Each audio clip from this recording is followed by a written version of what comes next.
Updated 2025 Covered California Income Table. Hello, I am Kevin Knaus with InsureMeKevin.com, an independent health insurance agent in California, and also a certified Covered California health insurance agent. And every year, the federal poverty level increases, that income that makes someone eligible for Medicaid programs. And it went up about 3 to 4% depending on the category for 2025. The Department of Healthcare Services has implemented the higher federal poverty levels, and now Covered California has to update their income table to reflect those higher numbers because Covered California screens for people for Medi-Cal for the different programs. So I have outlined the columns in red that have changed from the open enrollment 2025 income table to the updated February 2025 income table.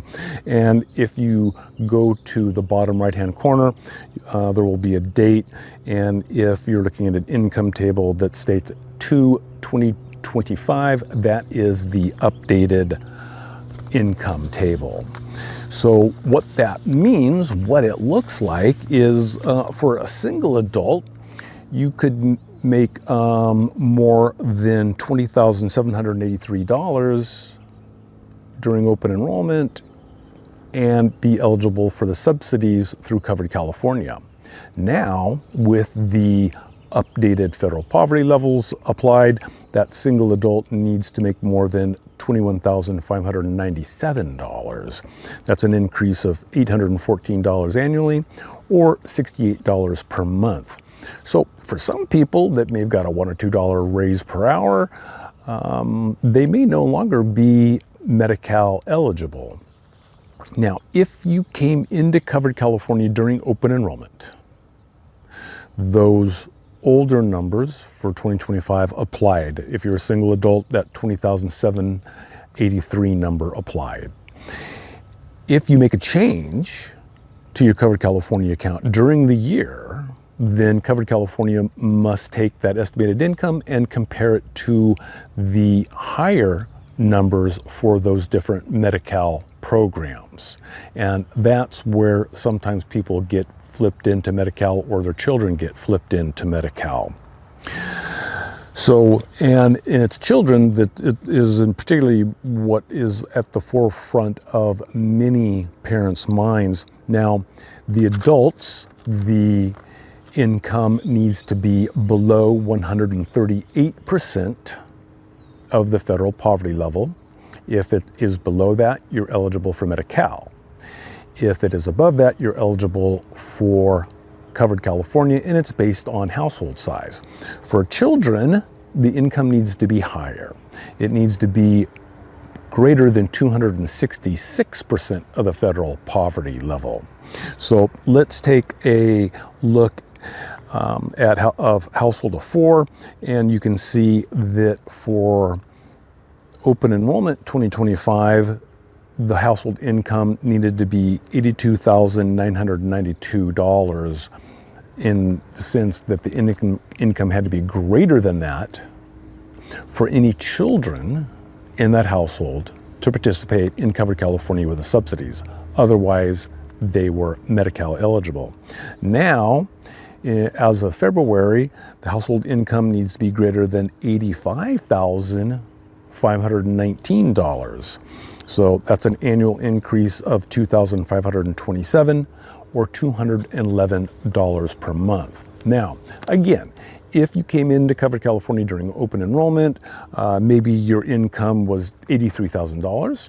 Any children in the household, they're good. They're getting their subsidy and a private plan through Covered California. However, if you make a change, if you report a change to your Covered California account, Covered California will then take that $83,000 estimated income. They'll see that the higher income level for the household of 4 is $85,519, and the children will then be referred to the county Medi-Cal office. Now, one of the confusing aspects of this is that Covered California looks at your annual income for the purposes of determining the subsidy that you are eligible for. However, Medi-Cal looks at your monthly income, not your annual income. So what I've done is I've created a chart that shows the monthly income amounts that someone must be over for Covered California or under for Medi-Cal. So let's take a look at a household of 3. We have 2 adults and a child. And right now, for 2025, with the updated income table, the income needs to be greater than $3,065 per month. If it is less than that, all the adults in the household and the child will be Medi-Cal eligible. Now, if we go over to children's Medi-Cal, children's MC, the monthly income needs to be greater than $5,908 per month for the children to be eligible for the subsidy in Covered California. If it's below $5,908, they will be Medi-Cal eligible. Now, there is a column there, 213%. That's 213% of the federal poverty level.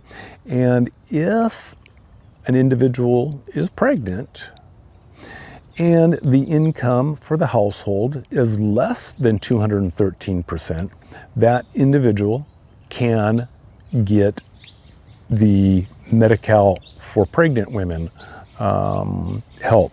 So if it's a household of 3, if the income is below $4,731, then that individual who's pregnant could gain Medi-Cal and help with the costs of the pregnancy.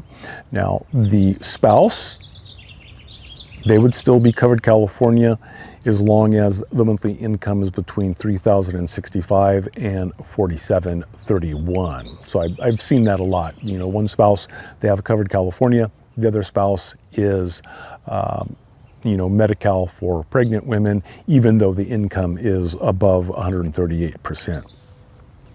Now, the other column is 322%. That's C-CHIP. That's the County Children's Health Insurance Program, and that applies to the counties of Santa Clara, San Mateo, and San Francisco. And so you can actually make more money and still have your children eligible for Medi-Cal, or conversely, you need to make more money in order for the children to receive a Covered California health plan with the subsidies. And for that household of 3, the monthly income needs to be greater than $7,152 to qualify for Covered California and the subsidies for any dependent who is 18 years old and younger. So that's what's happening. Covered California has to make these income changes every year for those programs, those columns that are specifically designated for Medi-Cal, the adult column of 138%, pregnant women Medi-Cal at 213%, children's Medi-Cal 18 years old and younger at 266, and the C-CHIP program at 322. So again, if you came in under open enrollment, everything's good. You don't have to worry about anything until the next open enrollment cycle, unless you make a change to your Covered California account. And then that's where you need to be very cognizant of your monthly income, because that's what will trip you or your children into Medi-Cal, is your monthly income, not necessarily the annual income. So if you have any questions or comments below, you may leave those down there and I will do my best to answer them. Otherwise, for insuremekevin.com, I'm Kevin Knaus.